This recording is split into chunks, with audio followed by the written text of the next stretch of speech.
EPAWA meteorologist Bobby Marchich here with your outlook for the weekend, May 9th and 10th, 2020. Saturday will be another very cold day, unseasonably cold, and this is probably going to be the bottom point of this entire time frame we were talking about having below average temperatures. We're going to maintain these below average temperatures through the upcoming week for at least part of the week, not the entire week, but part of it. But this is going to be the middle point here in the coldest period today, with not only temperatures but also the winds as they pick up today will create a wind chill that's going to make it feel like it's in the 30s. And we could also have some rain and or snow showers rotating through this afternoon. I'll show you that here in a second. Last night, we had that rain that moved through, and then temperatures dropped in some areas, especially in the northern areas where expected to be.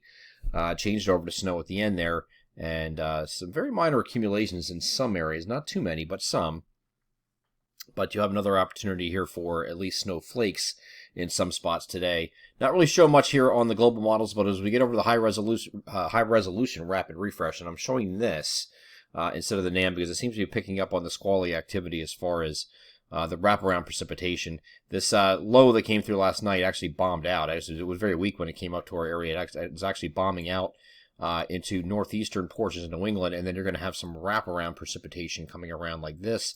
This is actually like lake effect here, and it's going to come off of Lake Erie in Ontario today and give us a little bit of rain snow shower activity. You can see that here. This is looking at noon on the high resolution rapid refresh. Let's move this forward in hour increments here. You can see these streamers coming further south. Now, the model's indicating that it's rain here because temperatures are in the middle 40s here. It's 2 o'clock in the afternoon.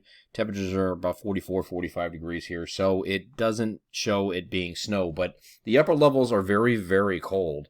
So I think more likely it might be a situation where even though it's 44, 45 degrees, it's still probably snowing or graupel, which is the little fuzzy sleep balls. Okay, so bounces when it hits. There's kind of like a halfway in between snow and sleet.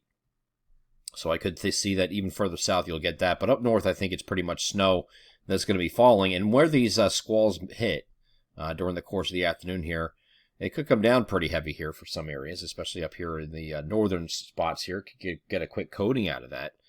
Wouldn't be surprised to see that either. But it's not going to be like the snow squalls you get in February where the ground's colder. It's not quite as cold, so it's going to have a harder time sticking. But it's still going to be an opportunity for that today. And again, this might extend pretty far south here, but I don't trust that this is just going to be rain here. This could just be some gusty convective-like showers that are moving off to the south and here, but they might not just be rain. It could be some graupel or maybe some snow mixed in, even for this far south. So we'll keep an eye on that this afternoon, but it's mainly just an afternoon deal. Okay, because once we get to 6 p.m., which is here, it's starting to wind down, and then there's 7, 8, and then once you get the dark, that's it. So that's your snow shower chance today. Rain, snow shower, graupel, whatever. They could happen, and they're going to be just during the course of the afternoon mainly, and kind of hit or miss. But when they do hit, winds pick up a little bit. The winds are going to pick up this morning, actually, and then they're going to have its gustiest point this afternoon and early evening. This evening. Then it remains kind of breezy overnight, not as much, but kind of. And then same thing into Sunday morning before the winds finally die down. Now, Sunday's going to be almost night and day. We're going to have temperatures that are going to increase quite a bit. And we're expecting partly to mostly sunny skies, and temperatures are going to go from in the 40s today to near 60 on either side of 60 degrees on Sunday. So quite a turnaround, but still 10 degrees below average for this time of year of where it should be. All right, so it should be a lot warmer than that for May 10th at that point. Okay, normal high is right around 70. It's only going to be 60. It'll feel a lot warmer, but it's relative. Okay, compared to today, anything's going to feel warmer. All right, and then we go forward from that. We have a system that's going to move in, kind of a weak little system here. It's going to bring a few showers, maybe as early as late Sunday night, but more likely during the day here on Monday into early Monday evening with a few scattered showers. This is all going to be in the form of rain, and then once this pulls through here, another quick shot here, not as impressive as the last one.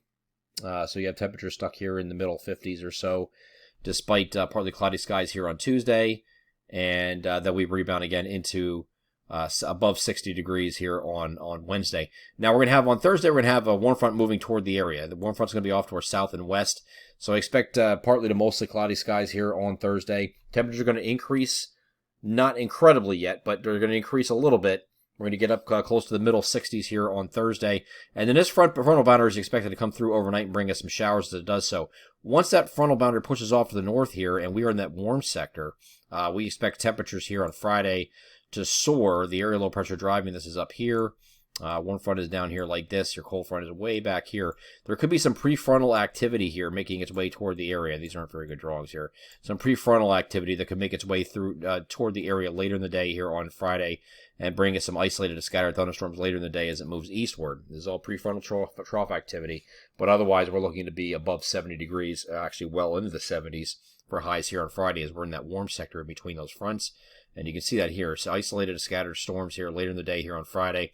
And then once we get to Saturday, the actual cold front will move through with some scattered showers and or thunderstorms during the day here on Saturday until that pulls away from the region. But we'll cover this a little bit better with a little more detail as we get further in the week. But right now, it looks like we have a not too bad of a week here. Again, it's going to be started off colder, obviously very cold today. Then we're going to be kind of hanging around 56 to 60-ish for a couple days. Once we get to past midweek, I think as we start turning around a little bit and start increasing temperatures, and we actually get to slightly above average levels as far as temperatures are concerned relative to the time of year by the time we get to Friday of this week. I'm EPAWA meteorologist Bobby Marchers. That is your outlook for the weekend, May 9th and 10th, 2020. Have a great Saturday and Sunday.